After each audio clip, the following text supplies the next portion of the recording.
Hey gang, my name is Josh. I'm an optician and hobbyist guitar player of 20 some years. Taught guitars most of that time. And I just wanted to show off, I've got this nice little collection that's come along here. So I'm gonna show you chronologically.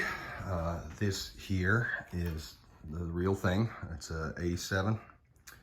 And of course, our outrageous Desert Sun Yellow. This one came and appeared to have original pickups in it, but they were not working right. And I'm no professional guitar tech, but I know enough to do what I need to do. And the pickups, from everything I've talked to other real techs about, it appears that they've suffered some damage at some point. So got a super distortion here, no idea what the middle pickup is. It may be original. And then again, perhaps an early Ibanez V1 neck pickup. That seems to be about the right ohmage. All right, there's 87 here. This one, by all understanding, jewel blue. This appears to be an 89 with an 87 neck. So interesting, the difference in the two necks between the Desert Sun Yellow and this one, big difference. That one has much more of a shoulder on the edge of the neck. It's much closer to a D sort of shape, and this is just that super thin. This, when I think of an Ibanez original wizard neck, this is what I think of. This thing is so thin and remarkably comfortable. The rosewood here is super rich. As you can see, the color is just really dense and dark.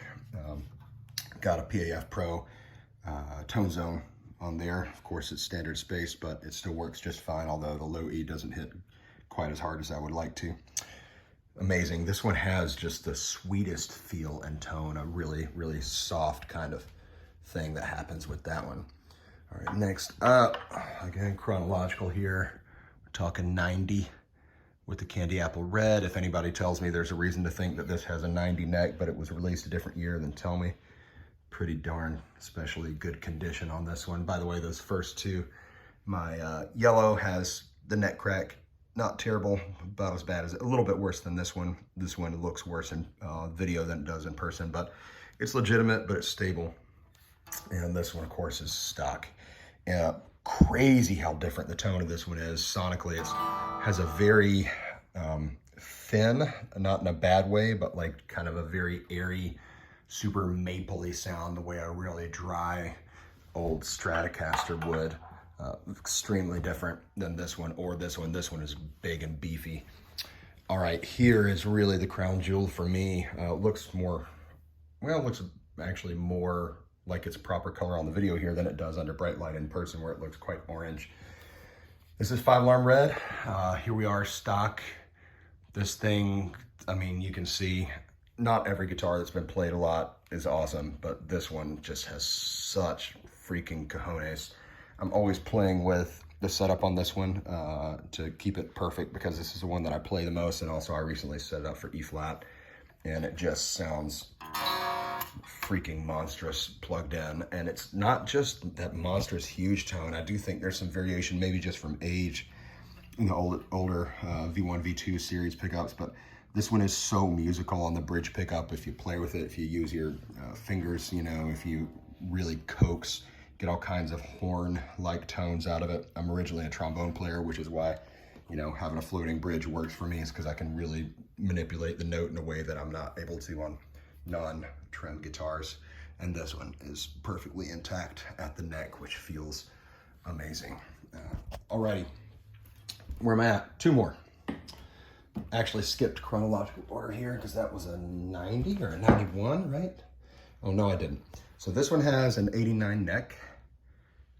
This is my least, personally, my least attached of any of these that I am, but my girlfriend loves it, so it's sticking around. Of course, this is a 560, my only 560. I don't love no pickup Ibanez. Pick guard. I love to see a pick guard on there. As far as I know, these pickups are stock. No reason to think they're not, but I have not investigated. Everything else just looks really untampered with on this guitar. It's pretty freaking clean.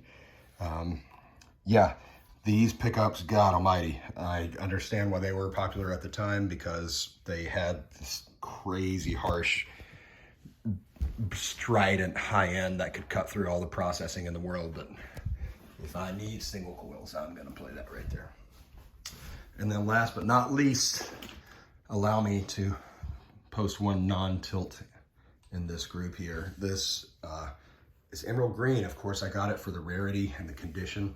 This thing is just so clean, crazy flame on the neck, on the upper part of the neck anyway, the upper scarf joint, and just incredible condition.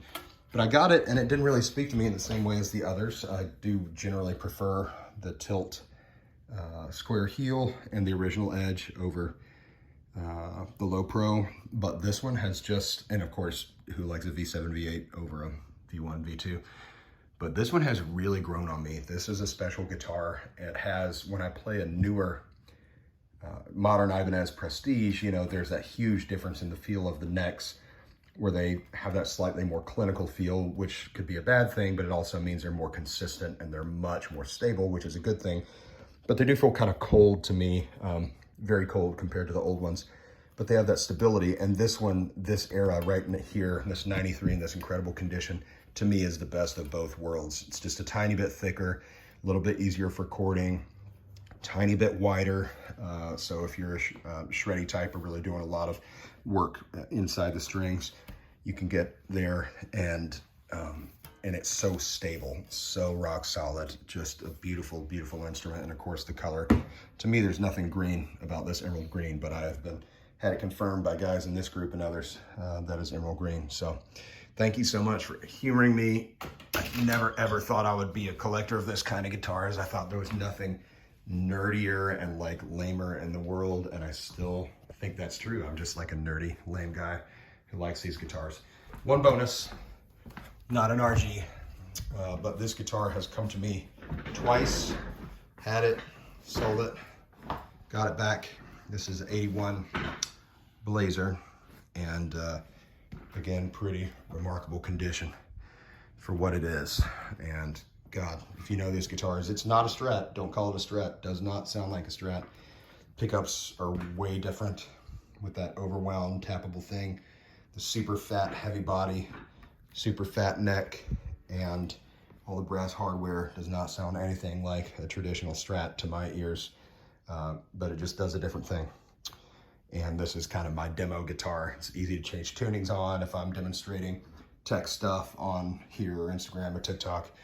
I use this guitar a lot because I don't mind screwing up the setup, because it's not really a go-to player for me, even though it plays as easy as any guitar I've ever played. So just a beautiful instrument. Good to be among people who appreciate this stuff. Thanks, y'all.